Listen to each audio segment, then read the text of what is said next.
હે એવરીવન, તો તમારું સ્વાગત છે મારા નવા બ્લોગમાં। તો આજે અમને શીતળા સાતમ આવવાની છે ને ઘણાયને રાયતું બહુ ભાવે પણ બનાવતા ન આવડતું હોય, તો ચાલો આપણે ઈજી વેમાં હું તમને ફટાફટ બનાવતા શીખવાડી દવા રાયતું। તો એના માટે મેં જો કાચી રાઈ લીધી છે ને એને મસ્ત વાટી લીધી છે ને એક થોડીક જ લેવાની, બહુ જાજી રાઈ નહીં લેવાની, નહીં તો તમારું રાયતું છે ને પછી કડવું લાગશે। તો પછી મેં આ મોળું દહીં લીધું છે, દહીં ખાટું નહીં લેવાનું। પછી એમાં રાઈ નાખી દીધી છે, મરચીને મેં ઝીણી ઝીણી કટકી કરી છે।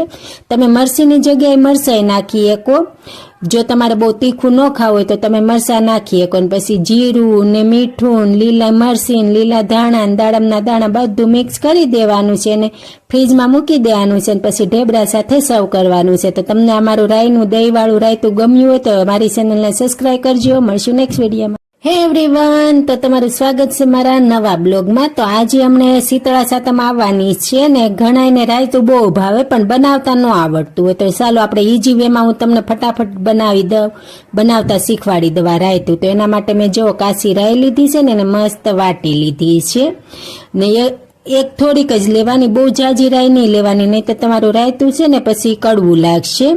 તો પછી મેં આ મોળું દહીં લીધું છે, દહીં ખાટું નહીં લેવાનું। પછી એમાં રાઈ નાખી દીધી છે, મરચીને મેં ઝીણી ઝીણી કટકી કરી છે। તમે મરચીની જગ્યાએ મરચાઈ નાખી શકો, જો તમારે બહુ તીખું ન ખાવું હોય તો તમે મરચાં નાખી શકો। પછી જીરું ને મીઠું, લીલા મરચી, લીલા ધાણા, દાડમના દાણા બધું મિક્સ કરી દેવાનું છે ને ફ્રીજમાં મૂકી દેવાનું છે, પછી ઢેબરા સાથે સર્વ કરવાનું છે। તો તમને અમારું રાઈનું દહીંવાળું રાયતું ગમ્યું હોય તો મારી ચેનલને સબસ્ક્રાઈબ કરજો। મળશું નેક્સ્ટ વિડીયોમાં।